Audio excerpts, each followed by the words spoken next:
Hello. I am coming on here today live to talk to you guys about transitions, and especially the morning transition, the back to school. A client actually put this on my radar today, and I realized I hadn't talked about this in a while. And this can actually be a really challenging time for a lot of parents and children.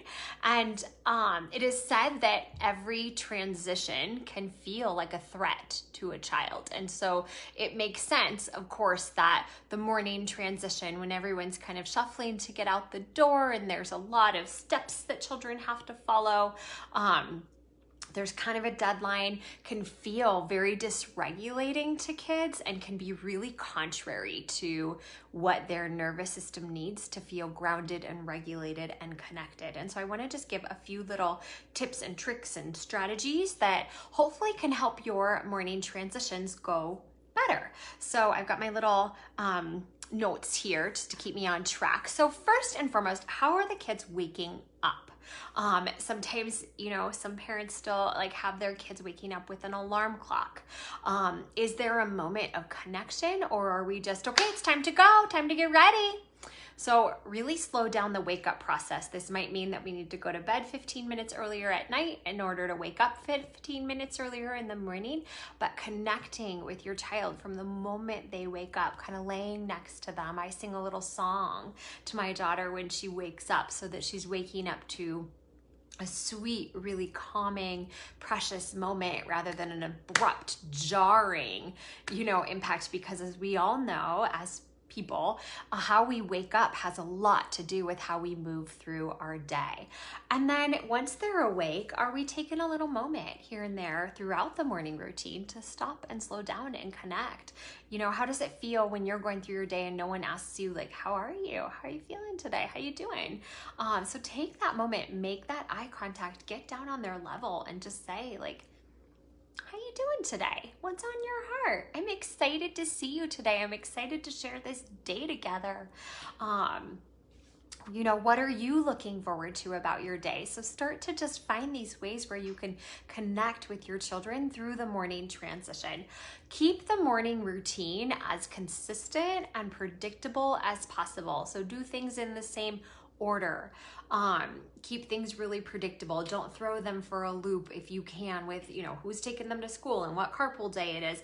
A lot of times kids need visual reminders and visual trackers as well, depending on how they take in information. So, if your kiddo's a visual learner, then have a little checklist, brush teeth, or eat breakfast, brush teeth, get dressed, whatever order you do those things in, get your backpack, get shoes on, and head out the door, so that they've got that visual cue that is the way that their brain processes information and learns.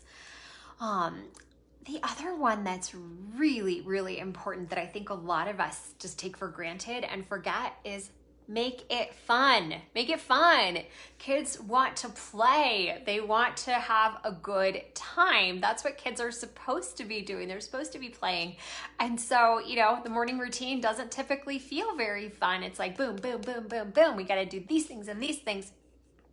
And so get silly with them, are you hopping around like an animal in order to get dressed? I'll hop from my kitchen to the bedroom like a bunny and be like, come on, little bunny, let's go, and it's a little silly, but that's what kids love. That's how they thrive. Are you all aboard the school train? I need all my passengers. Choo choo, let's go, right? So that's another way to do it. We have the Ferry Express because my daughter loves ferries. So it's Ferry Express, getting ready to go, taking off for school, all aboard all the little ferries, and if there's something that she's, off in the distance, then the ferries go, ferry alert, we've lost a little ferry. Ferries gather and bring the little ferry, and we just make it very fun and playful, and it keeps things moving.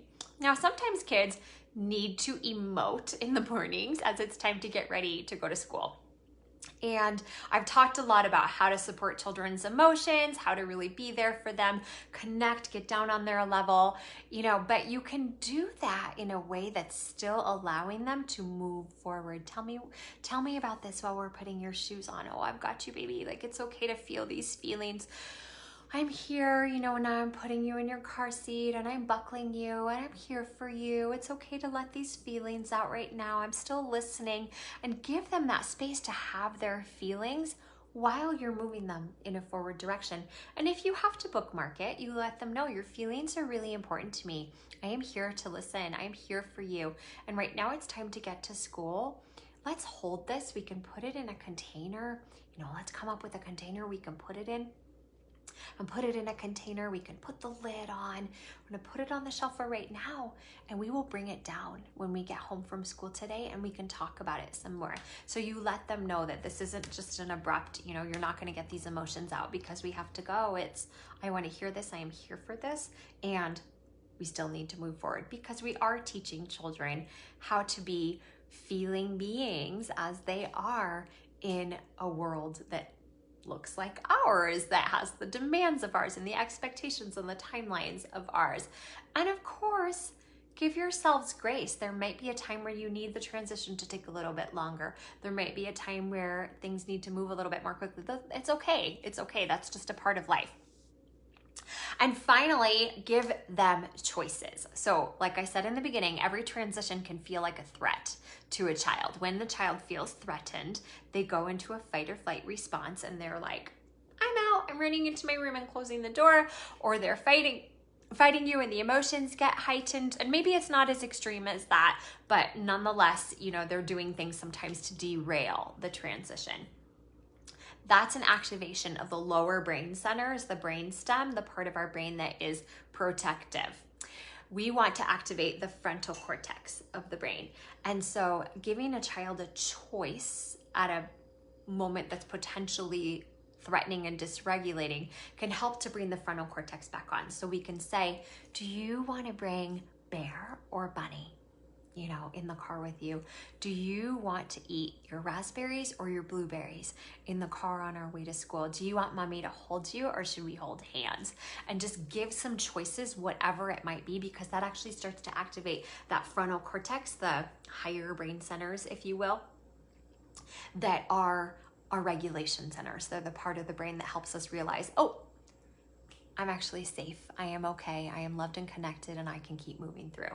And the frontal cortex really does need to be online for healthy, you know, effective transitions. So I hope that's helpful. Those are some little tips and tricks, and let us know if you've got something else that works for you and your family. I love this community and just all the input that we can bring in together. And let us know, comment below with your thoughts and your additions, and have a wonderful, wonderful day.